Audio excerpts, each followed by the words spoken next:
Dios les bendiga en esta hora. Vamos a tener nuestro devocional, el cual se titula Haciendo bien, recibiendo mal.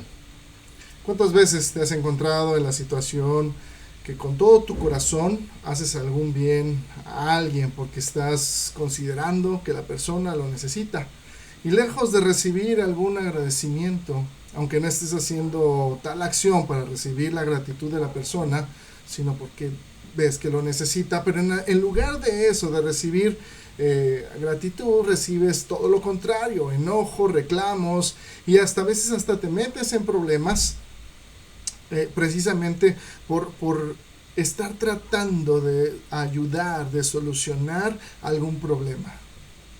Creo que todos hemos pasado por este tipo de situaciones en las que no es nada agradable, porque nuestra intención, siendo sincera, es generar ayuda y se recibe todo lo contrario. En esta parte de la escritura podemos ver que el apóstol Pablo y Silas tenían un objetivo, y era el de ir a la oración. Ellos tenían por costumbre orar, juntarse para orar, haciendo las actividades que habitualmente hacían, y de camino pues una mujer que tenía un espíritu de adivinación los reconoció como siervos del Dios Altísimo, y no solo lo decía, sino que dice que lo gritaba, lo hablaba, lo externaba a los cuatro vientos. Pregunta de conciencia: ¿cuántas personas o cuántos de tus conocidos o familiares pueden reconocer cuál es tu fe y a quién sirves sin que tú les digas que eres cristiano? ¿La gente puede identificar fácilmente tu fidelidad a Dios? No sé, pensemos. Así es que esta situación que estaban viviendo los evangelistas no fue nada agradable. Nada, ni en su momento no fue nada agradable. Aun cuando esta mujer decía la verdad, y hubiera sido posible utilizar su testimonio para poder hablar a la gente de las grandes maravillas de Dios. Pero el apóstol Pablo no lo consideró así, y por consiguiente ordenó que saliera el espíritu que la estaba poseyendo. Ahí en el verso 18, de ahí del capítulo 16 de Hechos, dice la escritura: y esto lo hacía por muchos días, mas desagradando a Pablo, dice la escritura, este se volvió y dijo al espíritu: te mando en el nombre de Jesucristo que salgas de ella. Y salió en aquella misma hora. Tal acción les desagradó a los dueños, puesto que ella y la adivinación eran parte de las ganancias deshonestas con las que estos hombres pues se mantenían. Así es que viene otra pregunta de conciencia: ¿usarías tú algún medio deshonesto para testificar y hablar de tu fe? Bien dice el dicho: el fin no justifica los medios. ¿Por qué tendríamos que usar algo deshonesto para hablar de lo honesto? Precisamente antes de llegar hasta este punto y ser tentados a echar mano de acciones o medios deshonestos, necesitamos pasar todo por el filtro de la pureza que el apóstol Pablo nos ayudó a poner. Allí en Filipenses capítulo 4 versos 8 y 9 dice la escritura: por lo demás, hermanos, todo lo que es verdadero, todo lo honesto, todo lo justo, todo lo puro, todo lo amable, todo lo que es de buen nombre, si hay virtud alguna, dice, si algo digno de alabanza, en esto pensad. Lo que aprendisteis y recibisteis y oísteis y visteis en mí, esto haced, y el Dios de paz estará con vosotros.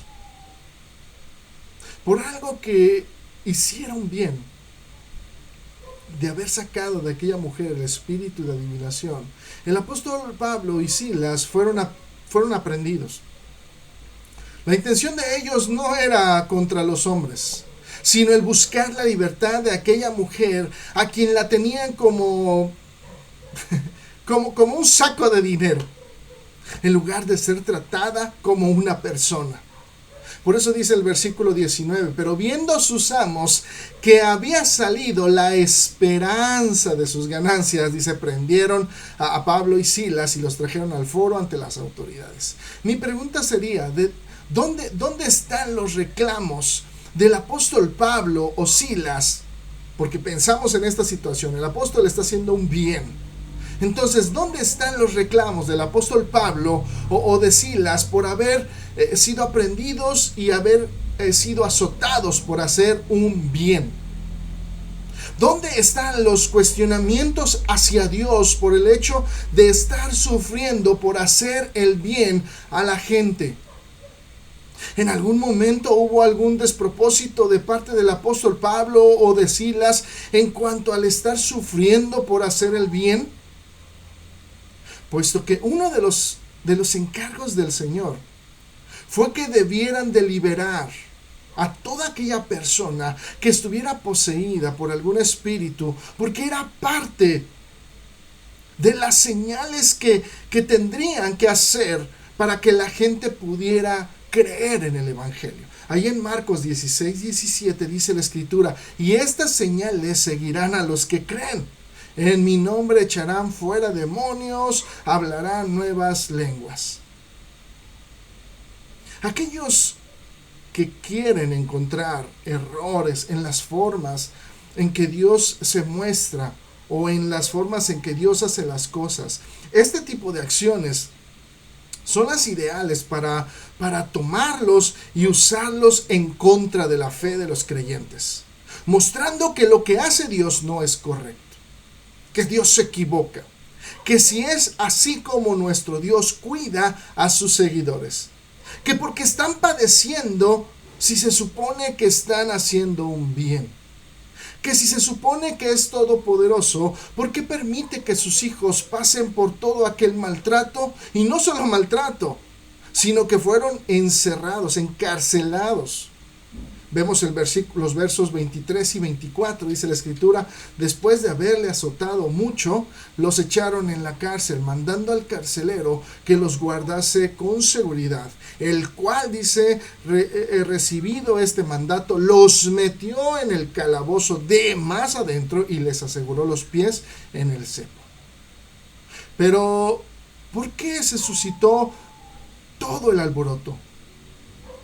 En esta ocasión, ni siquiera estaban predicando o hablando del Evangelio, como en algunas otras ocasiones en las que los apóstoles habían estado, pues de alguna manera hablando. En esta ocasión iban al lugar donde acostumbraban a orar. Estas personas, viendo perdido su ingreso, quisieron hacer todo lo posible porque pagaran por haberles quitado el sustento deshonesto.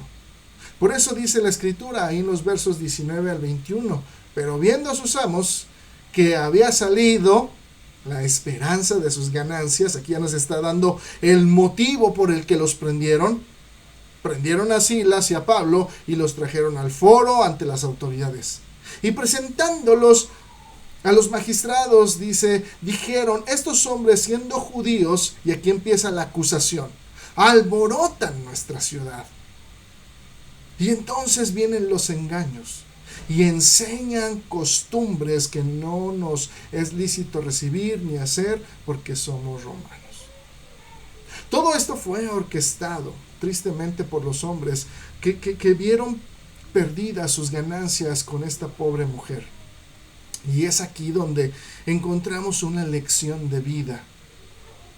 Nunca dejemos de hacer el bien a quien más podamos.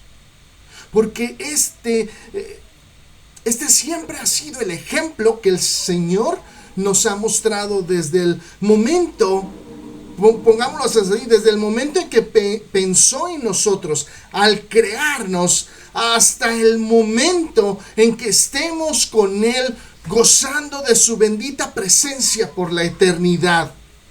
Y ese es el ejemplo que tenemos de nuestro Dios. Por eso el apóstol Pablo escribió la carta a los Gálatas en el capítulo 6, versos del 8 al 10. Porque el que siembra para la carne, dice, de la carne segará corrupción. Mas el que siembra para el Espíritu, del Espíritu, dice, segará vida eterna. No nos cansemos pues de hacer bien, porque a su tiempo segaremos si no desmayamos.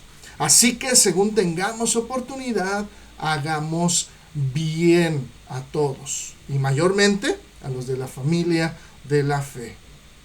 Mi pregunta sería para aquellas personas que piensan que Dios desampara a sus siervos, o que piensen aquellos que cuando caigamos en manos de malas personas, Dios no tiene el control de todo. Yo preguntaría, ¿cómo terminó esta historia?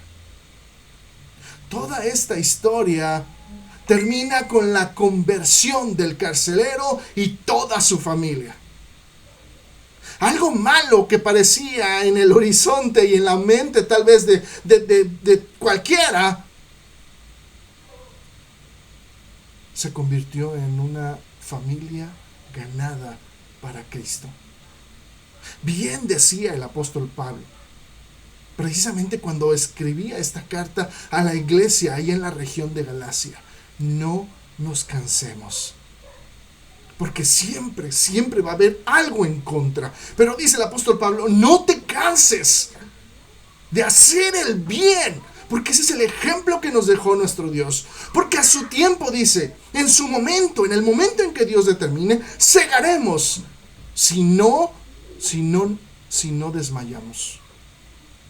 Así es que nunca nos cansemos de hacer el bien, porque el bien fue lo que nos enseñó y nos mostró nuestro Dios.